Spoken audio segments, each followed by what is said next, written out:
행위 구원론은 행위만을 주장하는 것이 아니라 행위가 구원의 조건이 된다는 것입니다. 믿음이 좀 부족해도 행위로 구원받을 수 있다는 사상입니다. 이런 주장은 그리스도 예수의 십자가 사건을 부정하게 되는 꼴이 되어버립니다.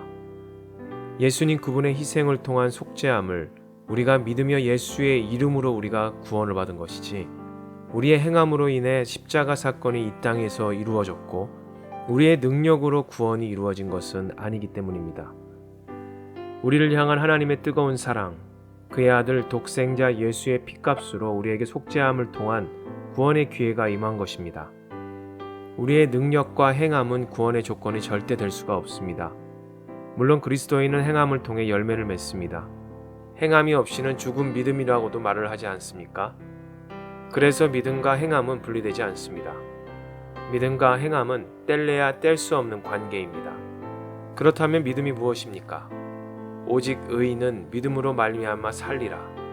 로마서 1장 17절 말씀을 근거로 한국교회는 이신칭이라는 사자성어 같은 어려운 말을 통해 믿음을 강조하며 가르쳤습니다. 믿음으로써 의롭다고 칭함을 받는다 라는 뜻입니다.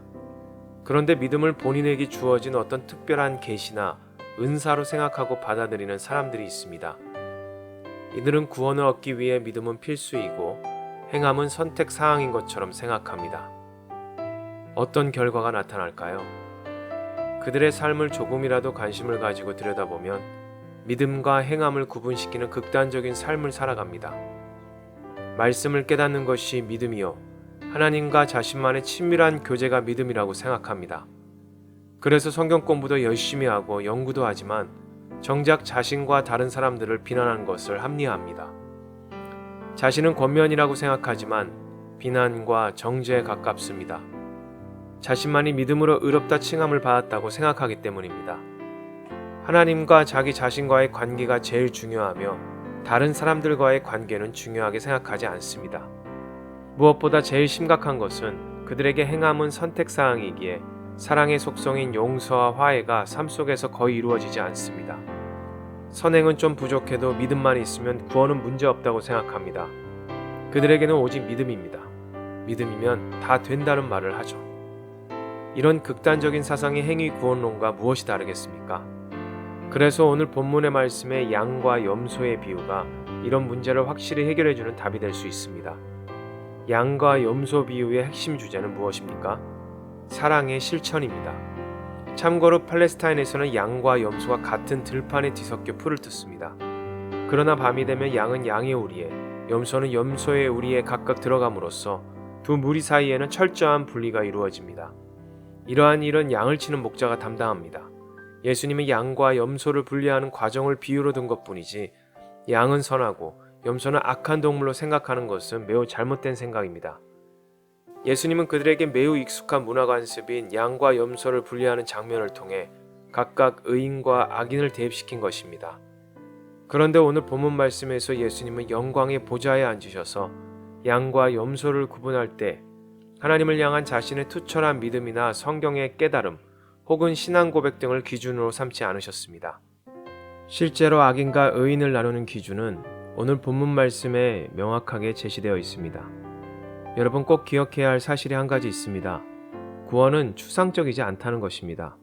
더욱이 믿음은 너무나도 사실적이고 구체적입니다. 믿음과 행함은 삶 속에서 절대 분리되지 않습니다. 쉽게 말씀드리면 34절에 오른편에 있는 자들에게 임금은 복받은 자들이요 예비된 나라를 상속받으라 라고 그렇게 말합니다. 중요하게 바라봐야 할 사실은 한 사람이 아닌 공동체에게 말씀하신다는 것입니다. 내가 줄일 때 너희가 먹을 것을 줬고 목마를 때 마시게 했고 나그네 되었을 때 영접했고 헐벗었을 때 옷을 입혔고 병들었을 때 돌봐줬고 옥에 갇혔을 때 와서 받느니라. 그러자 37절에 구원받은 자들 즉 의인들은 자신은 임금에게 제가 언제 그런 일을 했습니까? 라고 묻습니다. 40절 말씀의 임금의 대답이 바로 구원의 명확한 기준이 되며 진정한 믿음으로 의롭다 칭함을 받는 자들의 표준이 되는 것입니다. 너희가 여기 내 형제 중에 지극히 작은 자 하나에게 한 것이 곧 내게 한 것이니라. 우리는 하나님의 백성을 섬김으로써 하나님을 섬기는 것입니다.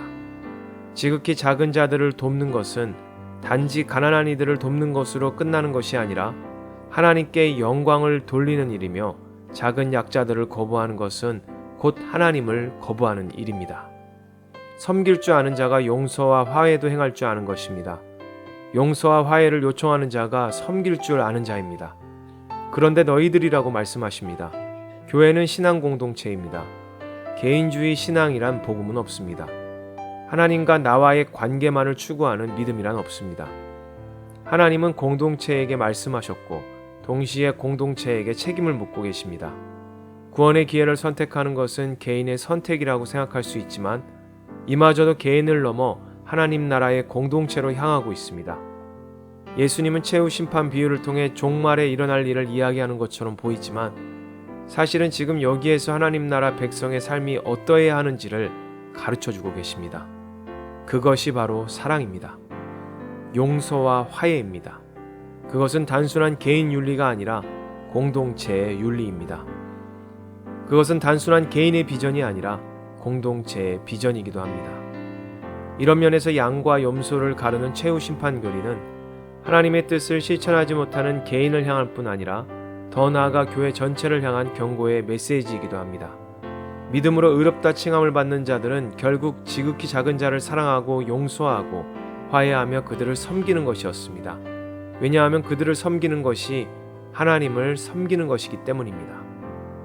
여러분들이 아직도 믿음을 개인적이고 추상적이며 관념적으로 생각하고 계신다면 믿고 있는 대상이 하나님이 아니라 바로 자기 자신일 수 있습니다. 그것은 신앙이 아니라 지식과 행위를 충족하기 위한 자기 만족일 뿐입니다. 오늘도 사소한 말과 행동을 통해 복음을 실천하는 일에 집중하시길 바랍니다. 주님의 뜻은 늘 선하시고 옳으십니다.